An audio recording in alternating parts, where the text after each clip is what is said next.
طالب العلم خذ من نظمي الدرر واسمع لنصحي وانقل عني الخبر ما دمت تطلب هذا العلم مجتهدا فاخشع ولا تك كالغاوين مفتخرا. بسم الله الرحمن الرحيم الحمد لله والصلاة والسلام على رسول الله. يمي التكليبري زاد المادي ابن القيم الجوزية رحمه الله تعالى كما arritur tek miksia pejgamberit alayhis salam, kemi arritur tek parfumi.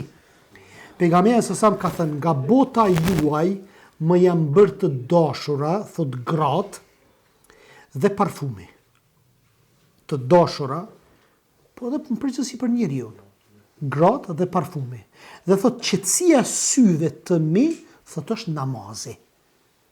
Më thon kur ka pas qef Resuli alayhis salam mu qetësu, apo kur ka pas një problem, çe ka thonë? Bilalit, ka thonë na rahata, po na ferahla, do me thonë na qetëso për me falë namazin. Pejgamberi sa përdor të rregullisht parfimin, mirë për nuk e pëlqente erën e rond të parfimit, se ka disa era të ronda të parfimit. Parfumi është gjallëruesi i shpirtit. Thot, i cili është burimi i energjive trupore, t'jep energji. Kur një njeriu parfima, ki pa për shembull kur bjen sejdë, kur e ka erën e parfimit. Për më era çorapave kur bjen aty në sejdë. Sa më shpejt me hek kokën prej sejdës, apo vdan. Fatkeqësi. Për çato ku shkon njeriu në xhami, do të mëkoni kujdesshëm, apo.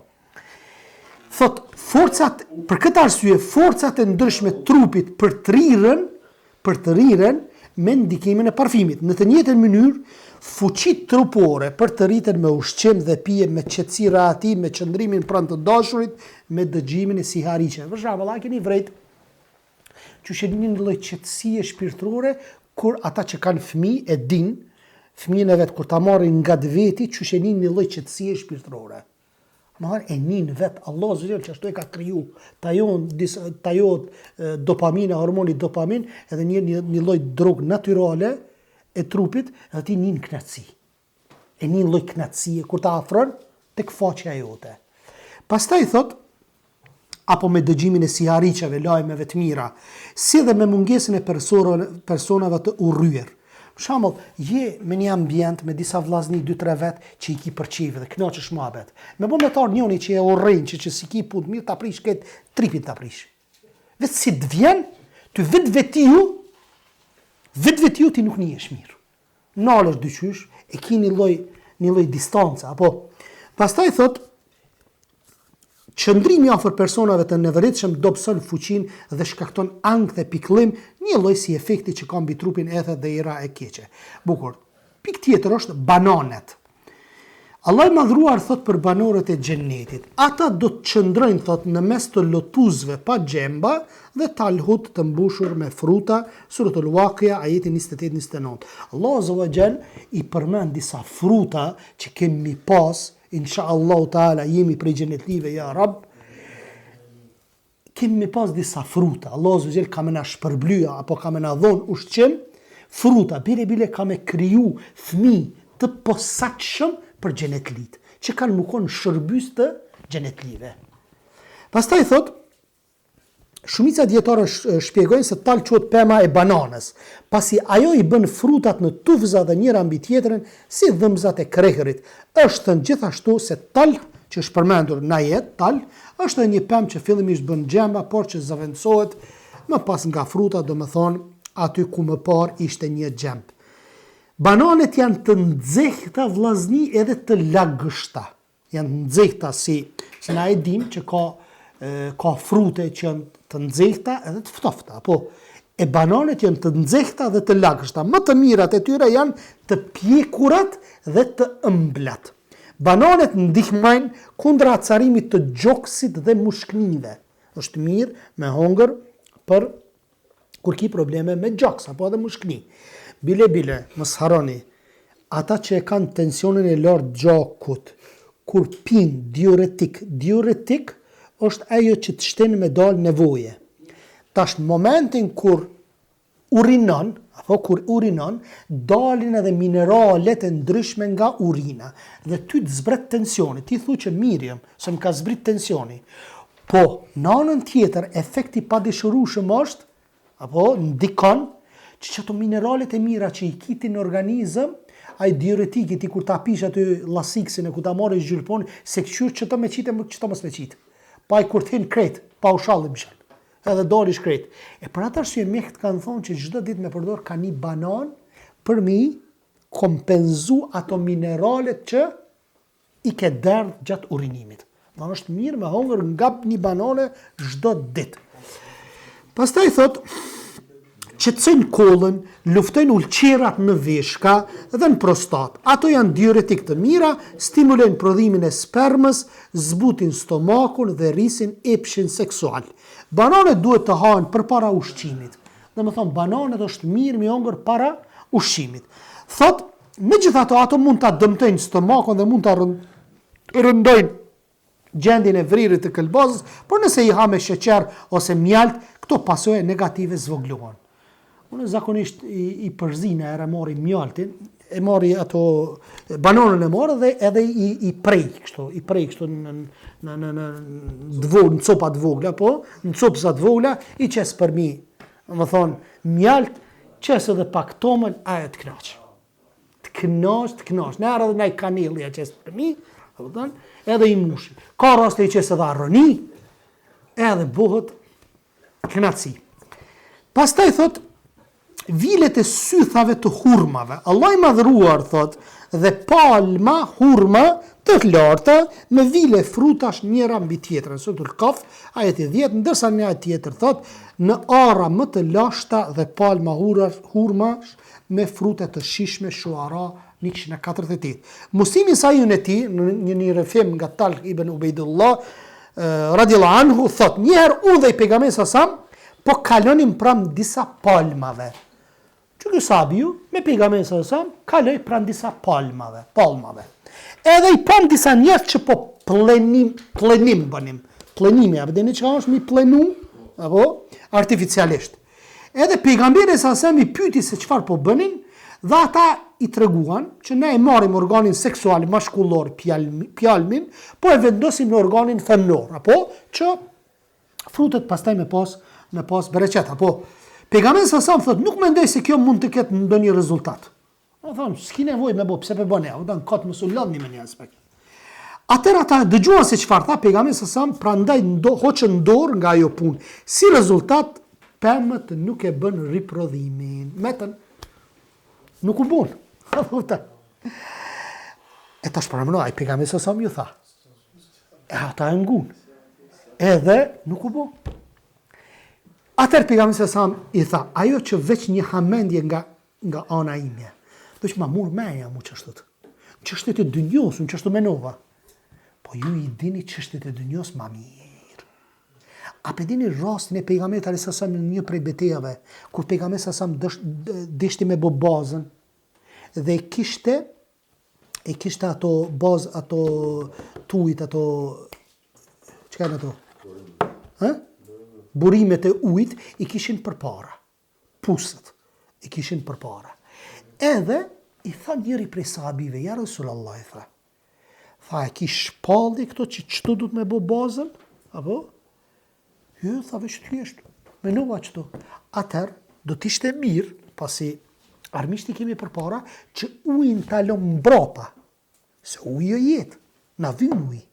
Atëre përpara na ta bënim bazën tonë dhe ne të qëndrojmë ndërsa mbrapa ta kemi ujë. Edhe i dëgjoi Rasuli alayhis salam. Domethënë çështjet e dynjos vllazni, çysh shkon malteri, apo çysh punohet banjo, apo çysh i bën ti videot, apo montazhin, apo ku e diun, apo çysh i lën kerrat. Rasuli alayhis salam ta kalon çështjen e gjerë, Allahu subhanahu ta kalon çështjen e gjerë. Domethënë ajo është çështjen tonë që ti me mund edhe me hulumtim vjen deri te e vërteta. Pikrisht që kjo është që Rasuli alayhis salam thjesht nga hamendje i tha. Nëse s'ki nevojë, pse po lodhni. Dhe ndodhi e kundërta. Pastaj i tha që don ta bëjnë. Tala stimulojnë prodhimin e spermës, domethënë që kjo vilet e sythave të hurmave dhe forcojnë epshin seksual. Nëse një grua konsumon pluhurin e tyre para se të bëjë marrëdhënie intime, kjo do ta ndihmojë të mbetet shtatzën.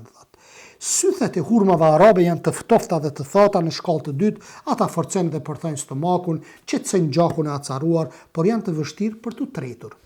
Sythet e hurmave shkaktojnë kapslëk dhe forcojnë zorët, një lloj si palca e drurit të palmës, hurmat e pjekura të freskëta dhe hurmat jeshile që përmendëm më parë. Dini vllazëni që ka hurma lloj hurmash ki.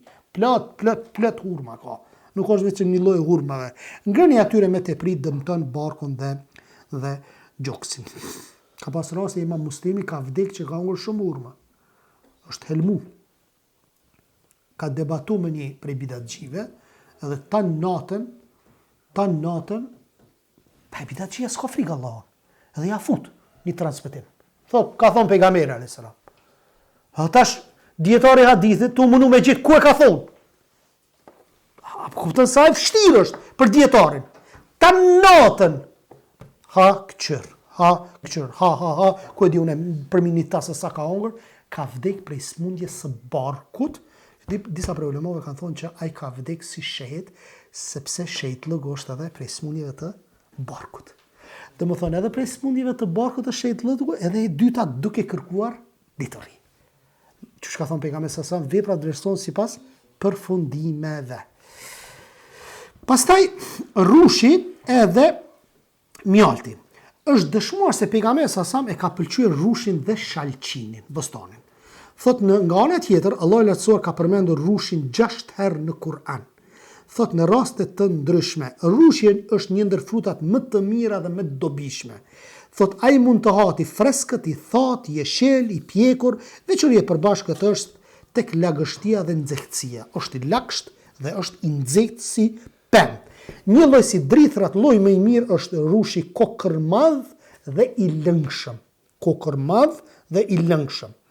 Pastaj thot, kur kanë të njëjtën ëmbëlsi, rushi i bardhë është më i mirë se rushi i zi.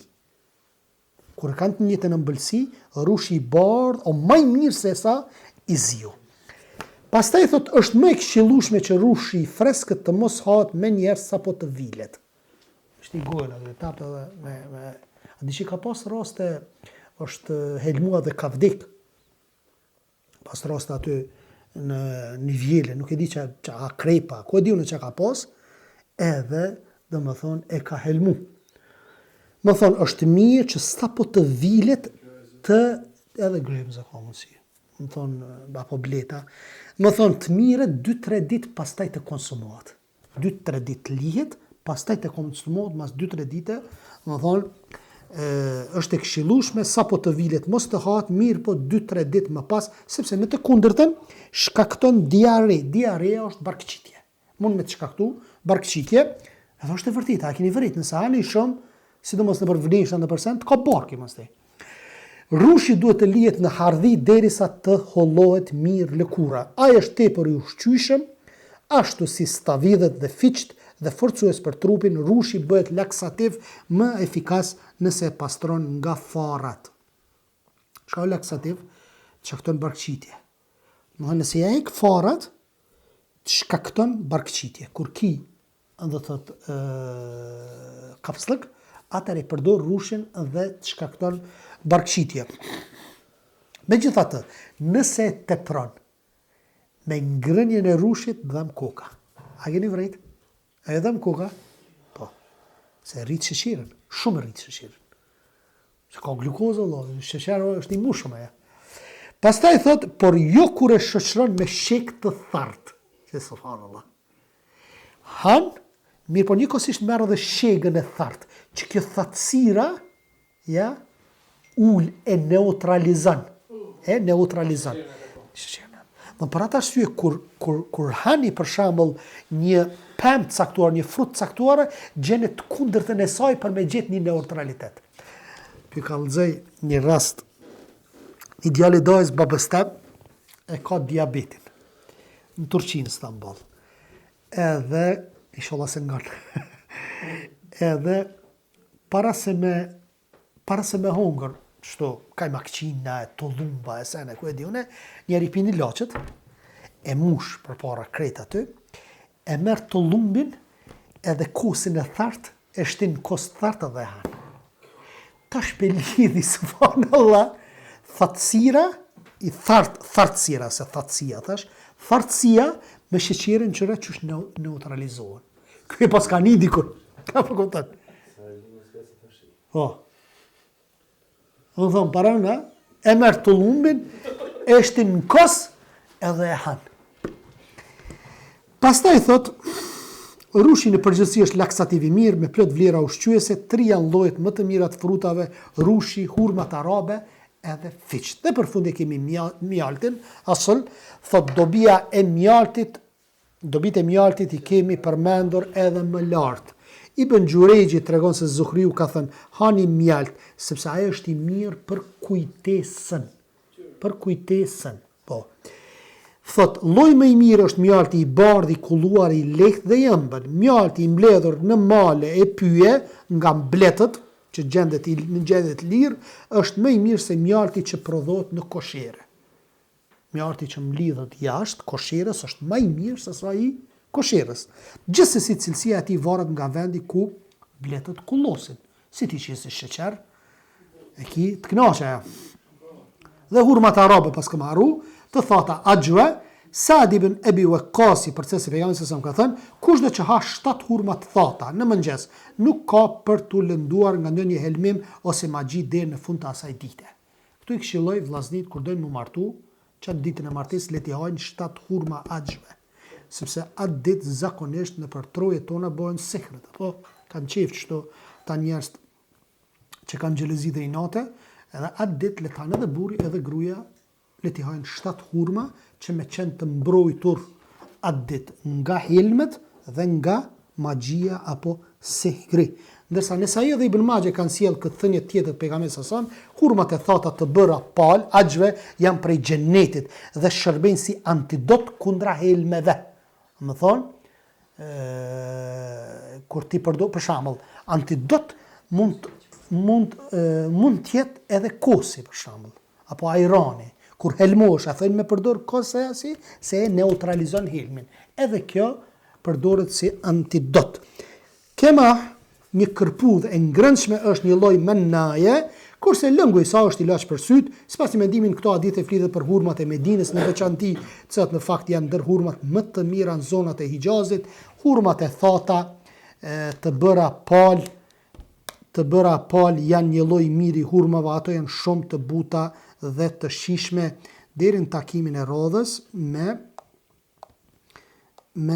amberin, balena, pastaj kemi aloja indiane, thjerëzat, pastaj shiu, fatihaja, e kështu me radhë. Subhaneke Allahumma wa bihamdik, ashhadu an la ilaha illa ant, astaghfiruka wa atubu ilejk. Allahu ju shpërbleft.